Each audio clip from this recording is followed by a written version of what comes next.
Welcome to Surf Studio. Surf Lifesaving is filled with so many fantastic people and inspiring stories, and Surf Studio is designed to share some of these stories from across the country and across all areas of lifesaving.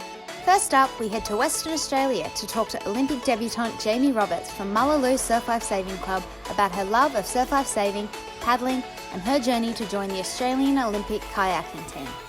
Next, we catch up with Surf Lifesaving's most successful and decorated athletes, Maroochydore's Clint Robinson, five-time Olympian with a complete set of Olympic medals, 36 Aussie Gold Medals, 13 Aussie Open Ski Golds, and 4 World Championship Kayaking medals. And finally, we catch up with Tugun's Bernadette Wallace, who explains how she never believed she was an athlete and was focused on becoming a champion lifesaver. Bernadette talks about how she's overcome significant medical hurdles to make her Olympic debut in Tokyo next year as part of the Australian Canoe Team. Today on Surf Studio, a very big welcome to Jaime Roberts. Hi, nice to be with you guys. Thank you for having me. Jaime, we are feeling very Olympic here today at Surf Studio, and you are absolutely the perfect guest for us to speak with because you are already on the plane to Tokyo 2021. Yes, I have my ticket. Here it is. But it's obviously, next year. It's not quite 2020 as one says, but I'm so stoked to be part of the team next year and representing Australia with my mates over in Tokyo and hopefully doing some super fast paddling. Jaime, it is such a beautiful story how you came to become an Olympian, but we want to take it all the way back. Tell us how you first came to join lifesaving. I had a bit of a swimming background like most surf lifesavers, so in the pool, and then wanted to do something a bit more fun with my friends. So I went down the beach at my local surf club, which I'm still part of now, and that's Mullaloo Surf Club over in WA. Went down there when I was about 11, 12 years old and joined Nickers, and I've been part of it ever since, so that's quite a few years. Don't want to give away my age here, but I've really, really enjoyed the whole way, and that's how I got into kayaking as well, was through surf lifesaving, so I couldn't thank it enough. And it seems to be a journey that a lot of people take. So many of the people who are going to be on the plane with you to Tokyo got their start in lifesaving as well. Yeah, I would say like 99% of us kayakers are from a background in surf lifesaving, or have dabbled back into it since they've seen all of us have come from such fun sport. So it's really cool that we all have pretty chilled out, and we've all got that in common.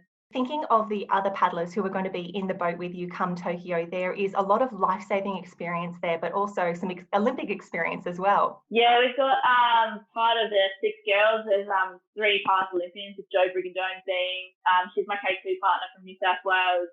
She went to London, and then you got Ali Bull and Elise Wood, who went to Rio in the K2 as well. So they've been in the K4 with me for the last about 3 years. So it'll be interesting to see how we go. We've obviously got Arthur in there who grew up doing surf lifesaving down in Victoria, and Shannon Reynolds over here is at Trig Surf Club. So there's a lot of surf lifesaving in those boats. One of the stories that I love about you is how you really decided that you wanted to give kayaking a go, and that was inspired by another boat.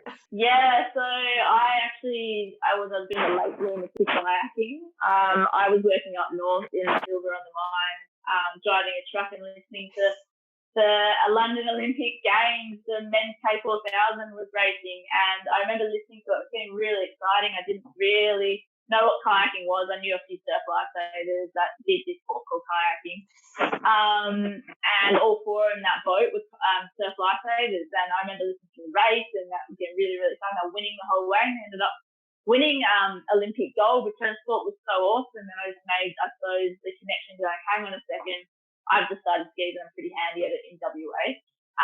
Maybe I too could go to the Olympics and do something as special as what they have done. So that really inspired me to start the sport of kayaking with those 4 boys.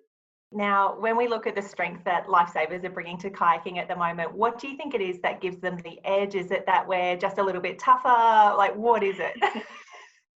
Yeah, you could say there's been a few Aussies out there that have been quite tough. I think it's our laid-back attitude, and that we are really we are one community, and we love helping out each other, and we're just all-round good athletes. Like, you've got some athletes, we're ski paddlers, but then you've got someone like Ali Bull who does Ironman as well, and Riley jumps on the board every now and then. It just develops all of our skills as a whole person as well, obviously being involved in the actual life-saving side of surf life-saving and things like that. So I think it's just, makes you into a better person as well. One of my highlights from last year through the Super Surf Teams League was seeing you and your WA teammates with those mixed ski relays. You were amazing in those races. That is probably one of the most fun races I've ever done. So shout out to the Scarborough Sunset. We did have the best track on the beach. But yeah, that was such a fun little initiative by Surf Lifesaving to get all of my ski paddlers, board paddlers and swimmers involved in, I suppose, and then the Irons followed after that. And it was such a great team atmosphere and a little bit of camaraderie, but I did enjoy beating some of the boys on the ski. The biggest thing for so many people in lifesaving is to take out an Aussie gold medal, and now you're going to the Olympics. Like, how do you even compare those experiences? I think they're all like different. I really do hold the Aussies quite high. Like, it's quite challenging, especially when you got to go through like heat, semi-finals, finals, and quarterfinals in there as well on the ski. And obviously that a lot of luck plays into it as well. So you never know exactly who's going to win on the day. And so the same thing with kayaking. Like, you never know who's going to win on the day. You still got to go through the same processes. But yeah, I think they're both great achievements. I've made a lot of achievements in the kayaking side of things for the last 7 years, but I'm still only on one Aussie gold medal, which hopefully next year we can make a change to that. But they're all awesome experiences, and I'm very happy that I've achieved them. More to come. I'm definitely very happy to hear that you still want to take another shot at Aussies and, try and get another title there. So in your future, do you still see both kayaking and ski paddling? Yes, I will always be a paddler no matter what sport it is, whether it's downwind, ocean racing, surf lifesaving, kayaking, marathon, whatever there is. But I do see, especially surf lifesaving, being a long part of my life until basically I'm in a wheelchair or something like that. But no, definitely in the next few years I'll still be highly competitive with surf lifesaving and spring kayaking. Jaime, you are involved in 2 clubs on opposite sides of the continent. Tell us a little bit more about that. Yeah, I'm just so lucky to be involved in 2 different communities. Like here in Perth, I grew up with surf lifesaving with Mullaloo Surf Club, and I'm still a member of them today. And I've done a little bit of coaching down there and watching the young ones come through and achieve their goals too, which is really, really cool. And then also on the other hand, I compete for my competition rights with Newport Surf Club. And they're just like the most amazing surf clubs. Like, I sometimes won't see them for about 3 months at a time just because of my kayaking commitments and whatnot. But every time I step under that tent, they just welcome me with open arms, and it's like I never left. So no, I'm very honoured to be part of those 2 surf clubs. And I love that you could go to nearly every surf club in Australia and still feel that as well. Yeah. Like you are part of the clubby community wherever you go, and however long you might be away from that as well. Yeah, it's like you never leave, and everyone's so invested in everybody in the club. And like, if you have, I don't know, if you've broken your paddle or someone will be there handing you, here you go, here's a paddle sort of thing. Or happened with me at Newport, I don't know what side of the country I left my club cap on, but there was 3 people handing me a clubby cap. So it's just like, yeah, everyone's so kind and will literally give you the shirt off their back for you. And it's so exciting for us now to see you qualifying for Tokyo. And you have to know that literally every club in Australia is going to be cheering for you come the K4 ladies race in Tokyo. Yeah, we'll hopefully be able to hear you scream from back here. Like, it's a bit closer and a bit nicer time zone for us in Australia to watch the Olympics next year. So no, it's super exciting to have so many clubbies out there racing in the K4. We should all have our clubby caps on, I think. That'd be pretty Absolutely. cool. I would love to see the rainbow of all the caps there. It would be pretty special. Yeah, I think we're all part of different surf clubs, I'm pretty sure, besides looking Riley. Jaime, thank you so much for speaking us here today at Surf Studio for our special Olympics edition. We cannot wait to see you in action in the K4 Tokyo 2021. Welcome back to Surf Studio. Today I'm joined with Clint Robinson, 5-time Olympian, Olympic gold medalist, silver medalist, bronze medalist, and 36-time Australian surf champion. Clint, thanks for joining us. Pleasure, mate. No trouble. How are you? Good, thank you. Let's go back to the beginning and joining as a nipper, I think, in 1979 in Maroochydore Surf Club. Tell us a bit about your first experiences at Maroochydore. Yeah, so when I was a young child, my parents used to come to the Sunshine Coast. I was born in Brisbane, and my father had a business in Brisbane, but we used to come up to the coast because he was actively involved in lifesaving before I came along. And that was just a transition where we followed our parents up to the coast and got involved in the sport. I was one of those water babies that enjoyed being in the ocean a lot. So we'd come up, for 2 days on the weekend. I'd spend probably somewhere in the vicinity of 8 to 10 hours in the water over those 2 days and have sunburnt eyes and all sorts of crazy things that I used to suffer as a kid. But yeah, the reality was my parents thought, okay, if he's that into it, we're going to have to get him involved in the club to help him understand the basics of what the ocean's all about. And he's got other kids he can enjoy it with. So my sister and I, became members of Maroochydore and got involved in the nippers from 6-year-old. And in the senior club, your first success was at an Australian Championships was in board paddling, not dissimilar to many other that took up the Olympic discipline of kayaking and ski paddling. Yeah. Tell us about winning that first Australian Championship in 1987. Yeah, it's an interesting one that you've raised because to this date, in anything to do with sport, that I regard as my greatest feeling I've ever had. Going overseas and getting world success is always a pleasure to have, but I wasn't able to have my parents with me in Perth in 1987 at Scarborough Beach where the Aussies was. It was my third Aussies I'd ever been to because I'd been to two with my father, watching him race when I was a little younger. And it was something we trained very hard for. Dad was my coach. So he couldn't be there. So I was on the phone quite a bit to him and staying with some of the Maroochydore surf club people. The race didn't start out very well. I got hit a little bit on the left-hand side and I was going out about sort of probably 5th to 6th place. And then once I got halfway out, I realised the pace was slowing down a bit. And if I was going to do well in the race, because it was quite flat and offshore winds, I was going to have to go out to the side and try and paddle around everybody. At the end of the day, it ended up working out well. And it was a good battle between myself and another big kid at the time called Tim Watkins from New South Wales, coming back into the beach. Sort of noses were dead in a line with about 150 to go. And I just milked a couple of little runners and got on my feet before him and was lucky enough to win the race. But I remember that phone call. I just couldn't get to the phone quick enough. And when I got presented my gold medal in front of all the sort of people that were there on the day, a friend of my father's was actually just coincidentally in the crowd, and I heard him yelling, "Hey, young Robbo, what are you doing, champ?" So his nickname was Garbo. So I'll never ever forget that day. It was just a real special day and seeing him, and we shared a few good stories over the years. So moving forward a few years, again in Scarborough in 1991, where you won your first Australian Open Surf Ski Championship. What was that experience like for you as a 19-year-old, I think?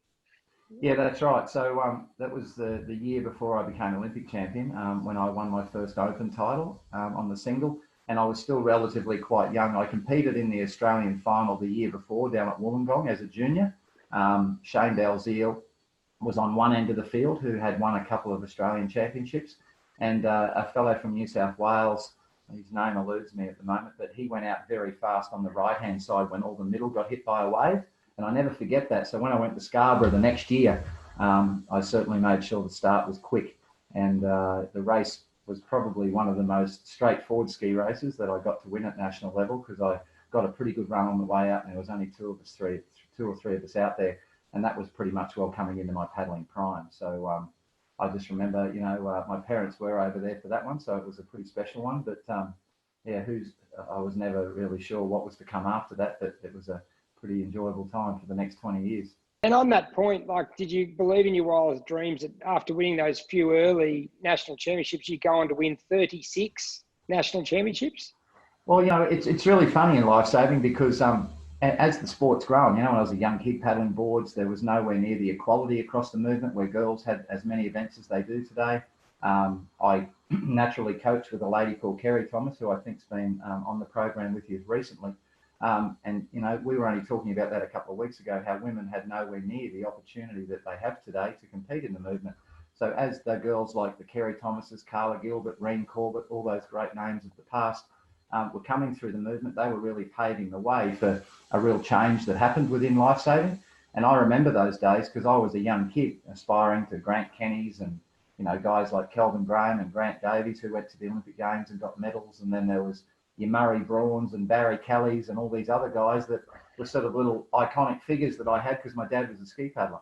So I grew up just down the street from Grant Kenny, so I knew Grant very well, and I paddled in the back end of his career with him. So I watched so much of the movement change, and even the changes from when the girls come along and all that started to what the changes are of today's lifesaving.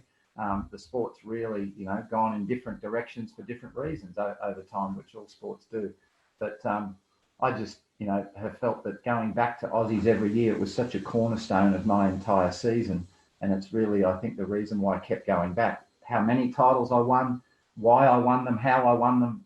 There's too many years of experiences to remember them all. But as I said before, the first one that I won was by far the greatest sporting achievement for me that I've ever had.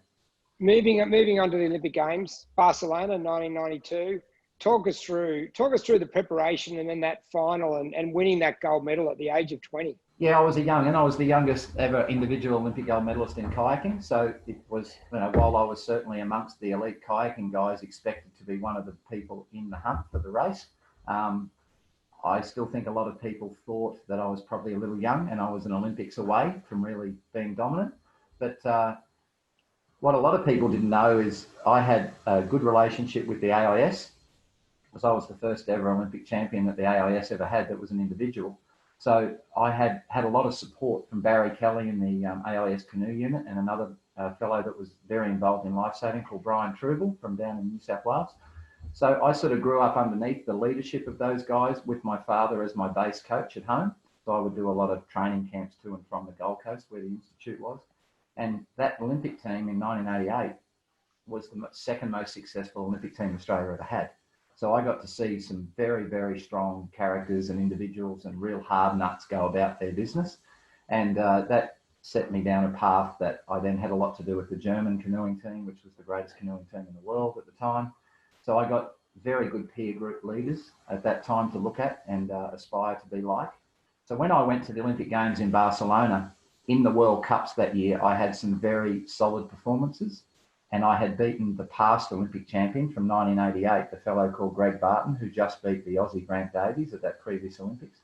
I had beaten him by about 4 seconds. And in kayaking, when you beat the Olympic champion by about 4 seconds, that's quite a significant margin, So that race, it was a cracker. 10 years off my life, I worked really hard for that one.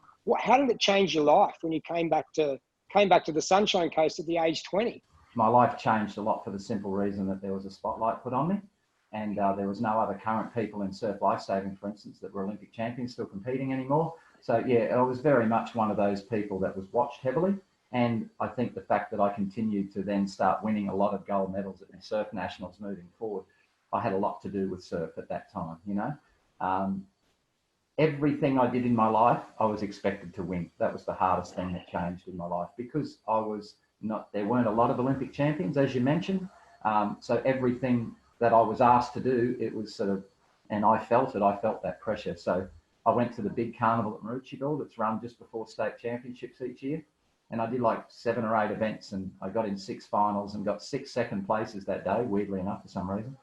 And it really hit home to me. I went upstairs, and this is like 7 months after the games. I went upstairs and one of the key sponsors of our surf club said, "Hey, Clint, nice to meet you." And I said, "Yeah, you too, mate, blah, blah, blah." We had a bit of a chat.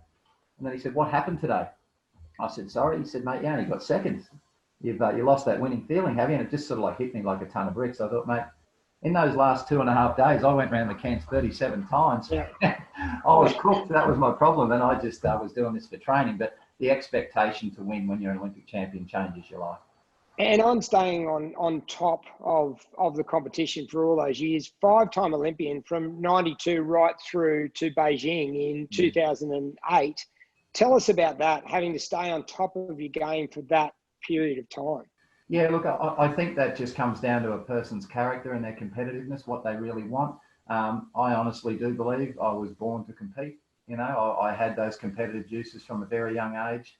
I was a runner as a kid and then got into board paddling and swimming like a lot of young kids did. And I really sort of loved the board. It was something that I trained hard on for a lot of years. Most of my early success in surf lifesaving came because of my board paddling ability. And then, just seeing the icons of the paddling world being Olympians who couldn't go to the board. I couldn't go to the Olympic Games for being an Ironman or being a board paddler or, anything like that. So I went, well, that's the ultimate in sport, is to go to the Olympic Games. So I got to find the niche that takes me to that level. So when I was 8, I watched the Moscow Olympics, and I remember the walk-in, Moscow, Moscow, all that song that they were singing, and I saw canoeing at that Olympic Games when I was 8, and from that point, I wanted to be Olympic champion. So that's what really changed my sporting life. Excellent. Clint Robinson, thanks for joining us on Surf Studio. Pleasure, no trouble. Today on Surf Studio, so excited to welcome Bernadette Wallace all the way from South Australia. Bernie, thank you so much for joining us today. Yeah, thanks, Jenny. I'm really happy to be here with Surf Lifesaving Australia, and yeah, let's have a chat. Absolutely. Now, I see you're a little bit rugged up today. Where are you joining us from? Yes, I'm rugged up. I am now living in Adelaide, so previously living on the Gold Coast, had to move down here to join the sprint canoe program to make my Olympic dream happen. So it's been very chilly down here, and I'm learning how to dress for the occasion. I've actually got my dressing gown on underneath here. So that's fantastic. Now, I have to admit, when I think of you, I think of Gold Coast. So for you to be in South Australia is so foreign to me. So let's take it back to the Gold Coast. You were a little nipper growing up on the beach there. Yeah, my family moved to the Gold Coast when I was only 4 or 5, and we ended up on Talabudra Beach, and yeah, got straight into nippers, and I was actually too young to go to nippers at one point, so I just followed my brother around and followed my sister around. And yeah, as soon as our family got to the Gold Coast, I was in the water straight away. And I feel like your whole family has such a deep affinity with the water, with Ken and Fran leading the way for you. Yeah, I mean, you know Fran so well because you're both extremely fast swimmers, and probably the only two at the front that can kind of talk to each other, have a little break around the cans because you're so fast. But yeah, my sister was a national team swimmer, and I think she really set the pace for my brother and I to kind of follow in her footsteps, to kind of just be good at training and good at having a schedule, because she's so on the ball with all of that. And yeah, she's an incredible swimmer, and I can't keep up with her in the water. So unless I have my surf ski, or unless I have some sort of craft. Absolutely. Now, we know you as a ski paddler, but your first foray and your first Olympic dreams, they were really based around the kayaking, weren't they? Yeah, I guess I had most of my results paddling a ski in surf lifesaving, but I took that to be able to do the kayak at the Olympics, and that dream didn't quite work out, and had a bit of a fork in the road in my life, and I ended up in the canoe. And yeah, so now I'm kneeling on one knee and paddling on one side, and I think learning the surf ski early on, being able to take the challenges of getting through a wave and being able to turn around a can. And I remember my first Aussies ski final. I was only 17, and I actually fell off because I had a girl come right up next to me and hit me off. Like learning to balance in those kind of circumstances is paying off now, being able to learn to paddle another craft well enough to make it to the Olympics. So yeah, the surf has taught me to be resilient.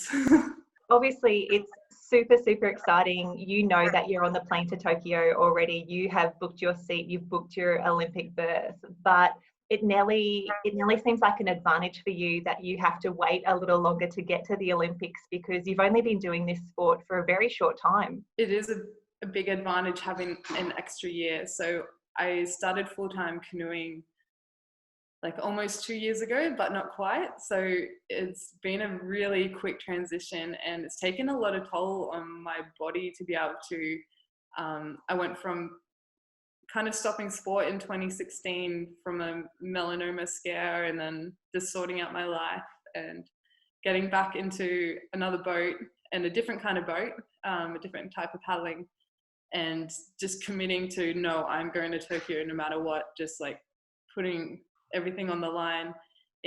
My body needs a rest. Like I probably only would have just made it to Tokyo this year, so right now I'm taking time to really learn the technique and polish up the skills, so that next year when we do get to Tokyo, I'm completely confident. And right now the learning curve is kind of shot up, and I just got to scrape a couple more seconds literally off, and I should be in the top group and looking pretty good. So yeah, thankful for extra time. As long as you keep your momentum of motivation going and things like that, I think it's all going to be good. Bernadette, you started as a nipper on the Gold Coast, but no one really starts nippers expecting to be an Olympian at the end of their journey.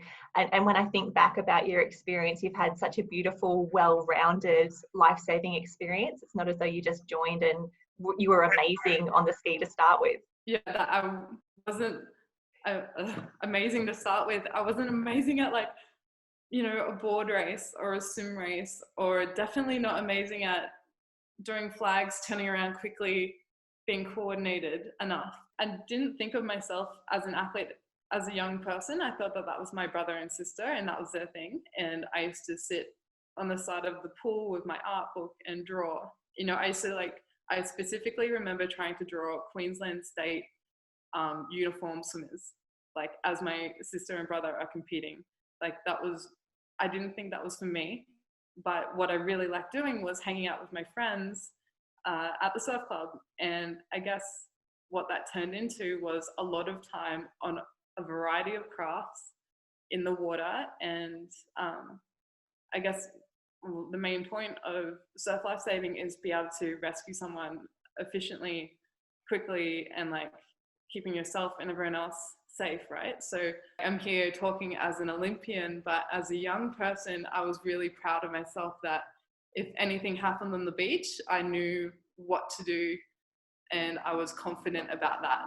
And we've been in scenarios where we've had to rescue people. Like some people are really lucky where they can, you know, go through unscathed and not having to help, but we've had to call ambulances and we've had to do the right thing and had tricky situations. And I'm probably, even more proud of being able to handle that than what I am of being an Olympian, even that I've helped people like navigate their tricky situation and come through surviving, you know, because I put in the hard work to learn my resus as cleanly and as good as I could, or even to have the eyes to read the ocean, because it's, even if you just sit there watching the ocean, that honestly was probably one of my best skills in the ski. Wasn't actually on the ski, was sitting on the sand beforehand and watching where I wanted to go in the race. So I guess what I'm saying is, if you don't see yourself as this, like an Olympian or something like that, then your skills are very, very needed on the beach, and your skills will be needed at some point in lifesaving, in your patrol team, like in the office, wherever it is, even if it's in your pool at home, whatever scenario. Take the racing as fun and work hard towards it if that's your goal, but definitely be a lifesaver first and be an athlete. Balance those two out. Bernadette, it has been so wonderful hearing about your journey and how you got to this point, how you became an Olympian. We are so incredibly proud that you're going to be lining up on the start line, and I just can't wait to cheer for you come Tokyo. Thank you so much, Jenny, for taking the time out to have a chat. And it's so awesome to speak to a champion like yourself as well. And thank you. And I'm sure I'll be able to hear your cheers, and I'll do my best, guys. I'll see what I can do out there. Thanks for watching Surf Studio. We would encourage you to get in touch with us to send through ideas or stories for future episodes. Contact the team via our social media channels or email us at surfstudio@slsa.asn.au.